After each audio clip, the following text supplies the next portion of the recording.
Welcome to the Glass is Half Full talk show. Let's face it, life can be tough in many ways. Here on the Glass is Half Full, we focus on how life is tough financially. Dealing with these financial realities can be a challenge. Essentially, we have to find ways to do more with less. Less money, that is. The show is focused on helping you discover ways to achieve that goal, even if you don't have a lot of money to work with. We'll be meeting people from many different walks of life. They'll share their stories and expertise. Looking to do more with less and maintain a positive attitude while you're doing it? Welcome to the Glass is Half Full. Now let's join Richard and his guests in the studio.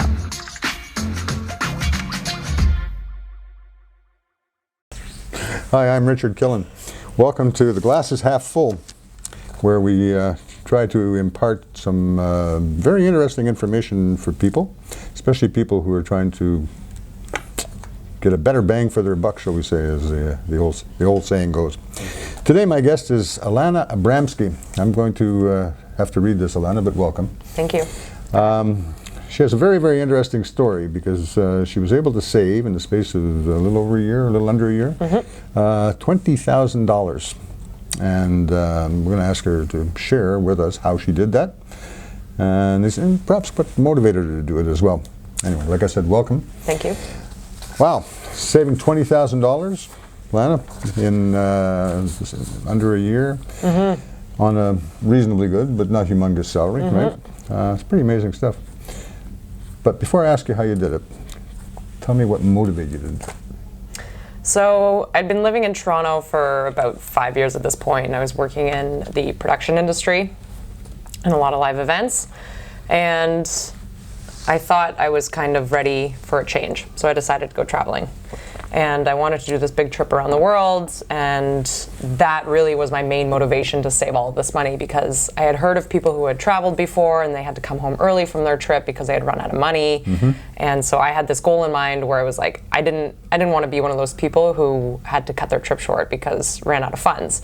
So I had this, I did some research and I had this idea in mind of where I wanted to go and how much it was going to cost, and that number, that $20,000, like that was my end goal. So that really was my motivation. It was time for me to get out of Toronto and see the world while I was still young enough to do so, and yeah, I just kind of. So you had the motivation, the desire to travel and see things and all that, and you had an actual target. Yes, 20,000. That was the big thing. It was that goal. I think everybody has financial goals. Mine in that particular year was to save the $20,000, so I didn't have to stress out while I was traveling. And you did it. I did it. Yeah. Many of our viewers, perhaps most of our viewers, since they're tuning into a TV program put on by an insolvency trustee, may not have a heck of a lot of money. Okay, so the thought of creating a budget, and managing their money the way you had to, they might think that's beyond their reach. What would you say to people in that position, or thinking like that? So it's interesting. We all make money in some kind of way, and we all spend money in some kind of way. We all have expenses, and we all have income coming in. And I think what I did basically in creating that budget and understanding where my money was going was a necessity to being successful financially. So even if you don't have a lot of income coming in, if you're living paycheck to paycheck, I think it's really important to lay down that foundation so you understand how to allocate your funds properly so you can achieve the financial goals that you want to achieve. So I think that's a really important part. I think everybody needs to sit down at some point and look at what kind of money they have coming in from all sources, and then also what kind of expenses they have going out. And from there you can kind of, change your finances around if you need to move money around, because you want to basically focus on your priorities first. So what's the best way to create that budget? What mechanical or logistical way would you go about it? Yeah. Or what did you do? This is something that I think everybody should do. Doesn't matter where you are in life, but the first thing I think you need to do is to get real with what you're spending right now. I think that's a really important thing to do. What do you mean by get real? So I always suggest to the clients that I work with to print out the last 2 to 3 months of their debit and credit statements, and then go through all of those debit and credit statements and highlight them per category. So let's say you have a RBC MasterCard or something like that. Print out the last 2 to 3 months and highlight all of your dining out expenses. And then add up all of those dining out expenses over the last 3 months and then find an average of what you would be spending in that dining out category. I think that's number one, and you want to do it for every category that you're spending money in. So you want to figure out what kind of fixed expenses do I have first. So those fixed expenses are the expenses that don't change on a monthly basis. And you want to figure out what kind of variable expenses you're spending. So these would be, those expenses that fluctuate, like our grocery bill. Our grocery bill is never going to be the same every time we go to the grocery store, unless of course we're buying the exact same thing every single time. So like dining out is typically— Sounds like a boring diet. I know, doesn't it? Yeah. Chicken and rice every week. The chicken, Maybe, I don't know. So then you want to figure out what your variable expenses are on average. So, and that's where you're going to figure out, that's where the credit card and debit statements come into play. Right, so you're dealing with facts. Facts. You want to analyze your real data, because I don't think enough people do that. And I think I have a lot of clients myself who every month they have no idea where their money goes, and it's because they don't really understand what they're spending. Yeah, that's. I was going to ask you that when you're doing this with somebody, with people, families, whatnot. Okay, how surprising are those initial results? It's crazy. I've had clients before who, they're dealing with a lot of credit card debt. They're dealing with, big lines of credits. And I take them through this activity where I just say, all I want you to do is just go take the last 3 months and figure out your averages in each category. And I have some clients who are spending, $10,000, $11,000 a month, and they're not making that kind of money. And a lot of it is on these items we don't necessarily need, but they're living this lifestyle that they can't really afford. So I think this is step number one, really, is to analyze the real data that you have. Get real with your numbers, because that is going to make you a lot more aware moving forward of maybe areas you need to cut back on. Maybe there are things in your life that you can do differently to increase cash flow. So I say that's step number one. And you also want to account also for those irregular expenses that we have. So maybe they're not monthly expenses, but something like property tax, if it's not included in your mortgage. Car insurance. Car insurance, if you're paying an annual fee. Well, you get an annual bill. Yeah, an annual bill, and sometimes people pay it monthly. Yeah. Vacation is typically, the summers are usually a lot more expensive for a lot of us, because whether we go on to cottages or hang out with friends or whatever. So you want to incorporate those irregular expenses and be aware that they're coming. So December, for example, is a really expensive month for everybody. And we all know that December is coming. So if we sit down and we get real with our numbers of, what did we spend last year for the holidays? Well, I need to incorporate that into my upcoming expenses, those are regular expenses. So when January hits, we're not all of a sudden freaking out and we're in massive amounts of debt. Like, we need to prepare for these expenses in advance. So getting into the specifics and using what you did as the template for all of this, how did you manage this? You're talking about groceries, you're talking about eating in, eating out, your own food preparation, all the money that goes into the just putting something in your stomach kind of thing is, it can get complicated. It can get convoluted too, and all that, right? And there's other things like travel. You mentioned travel, right? All kinds. There's the domestic day-to-day travel. There's the reason why you did all this in the first place. That kind of travel. Yeah. How did you do it? How did you break it down for yourself?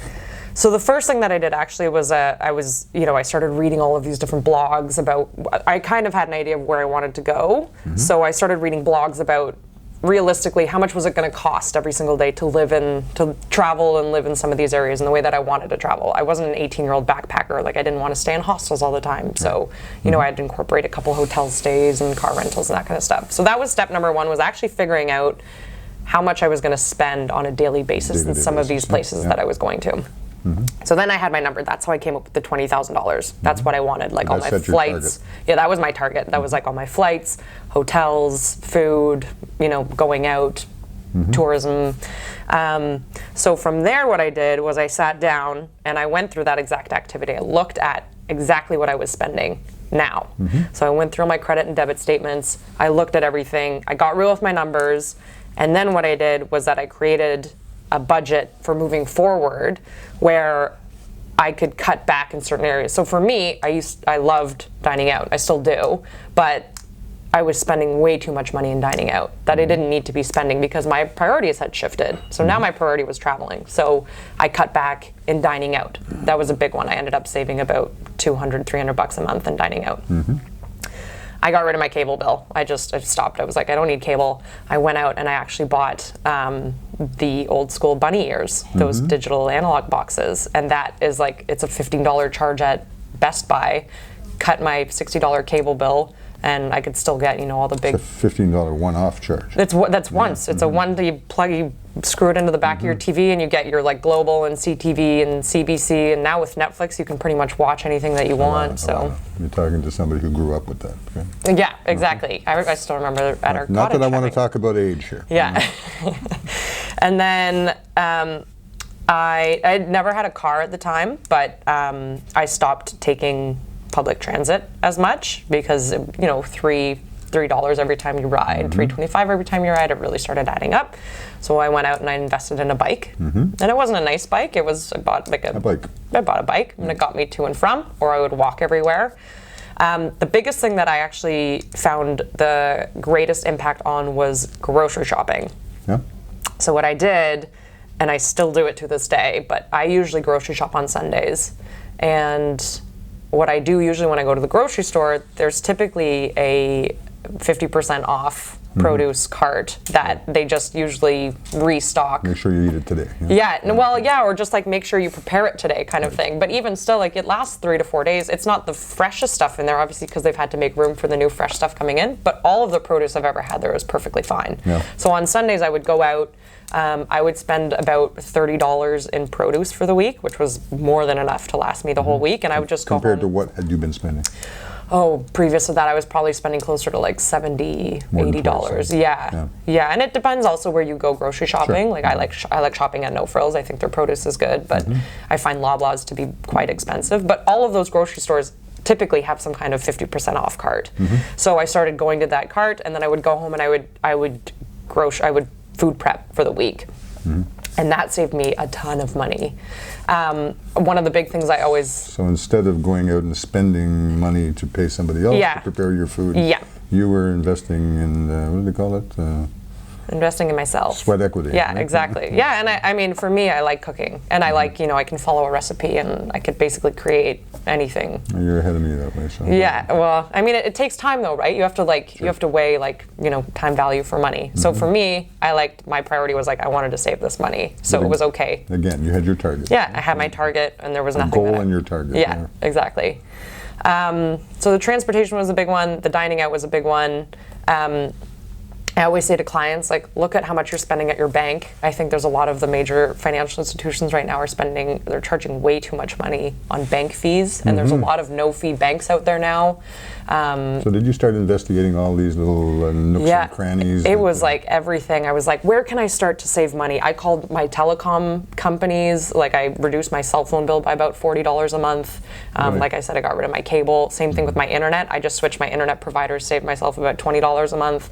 And it doesn't seem like a lot at first, but when you have, when all of a sudden you're cutting back by $500 a month, then you can put that into, you freed up in cash flow to put into your travel fund. It added up. What, about $1,600 a month or something? Yeah, it was,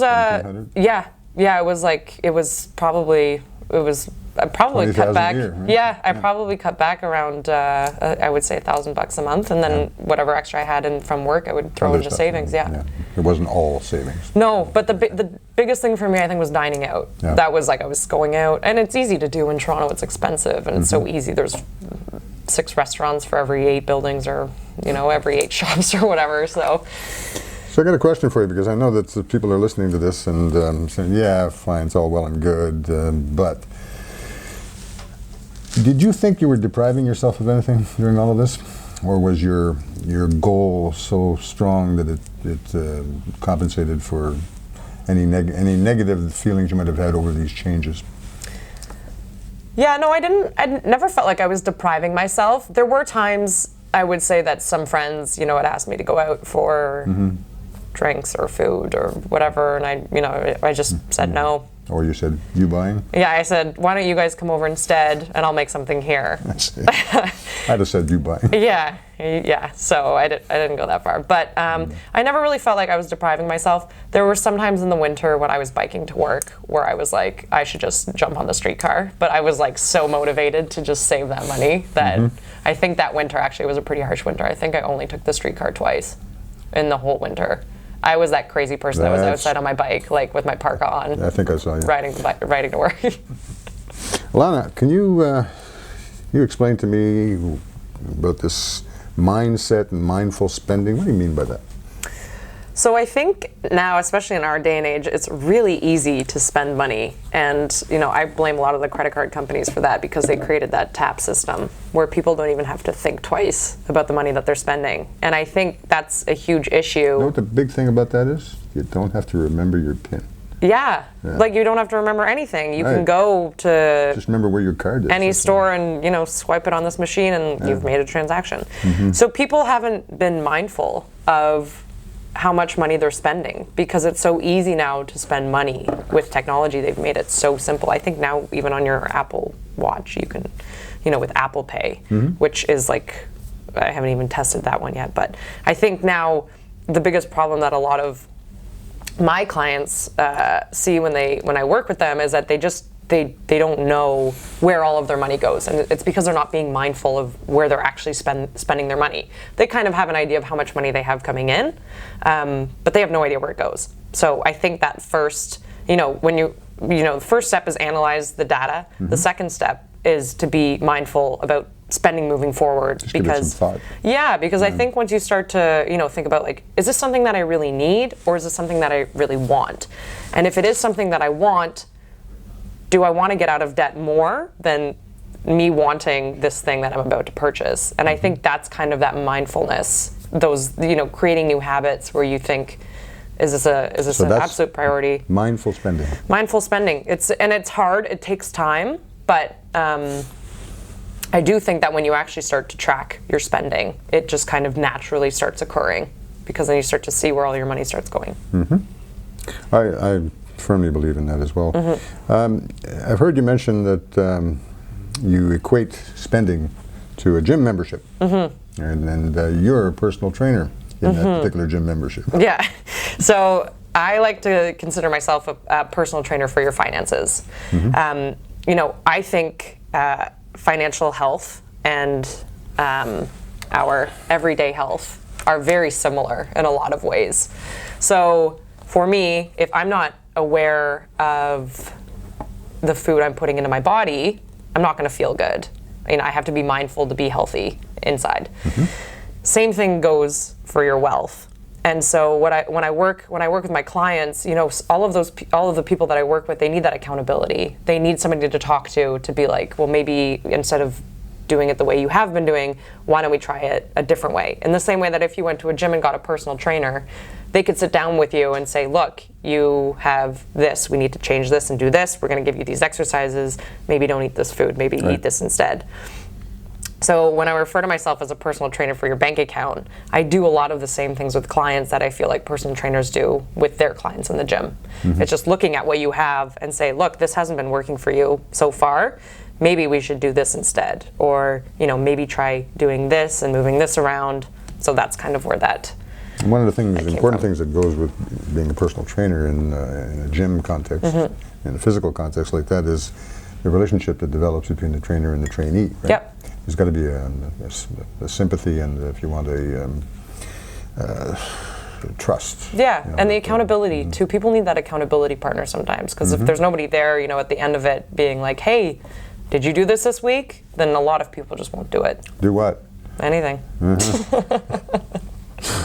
And now you're a money coach. You help over 300 people? I have so far, yeah, in the last year and a half, I would say, 2 years. Now, does this, when you say 300 people, does this represent a real cross-section of humanity, or is it a particular type or age group? Or? No, I have a lot of clients. My clients range in age from, I have some clients who are just getting into, they just are, finished university, and now they've got a lot of student debt. I've got a lot of clients who have very high net worth, and they have, a lot of investments and need help.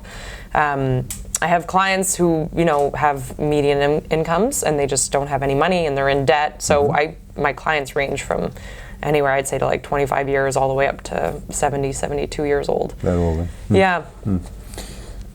Yeah, so I basically, as a financial coach, what I do with them is, the accountability.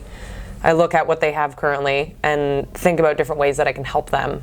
It's not doing very, it's not going out and getting new products necessarily. It's looking at what they have now and how can we modify. How can we modify what you have now to, create a really solid foundation, create a really solid budget, look at your cash flow. So moving forward, we can help you if they struggle with debt. We can help you get out of debt. I can help you do that, but we need to, first of all, educate you on what you have, how that works.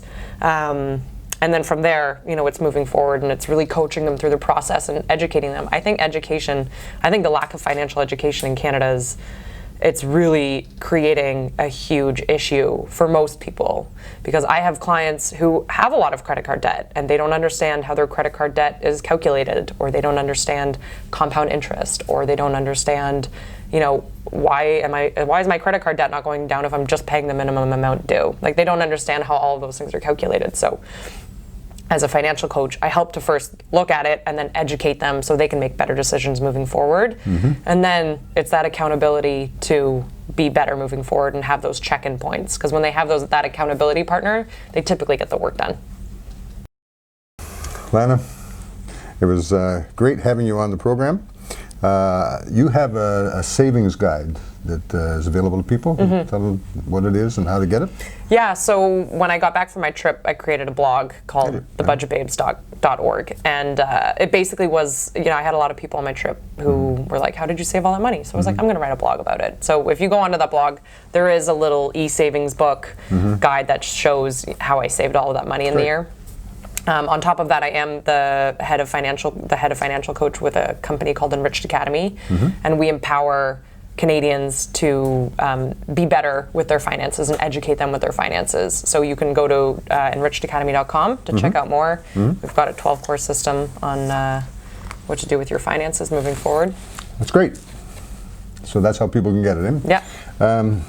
This is the book I wrote, which I think you'll find, if you read this, which I hope you do, you'll find that talk a lot about much of the same things, from a different angle, mind you. Definitely. Okay.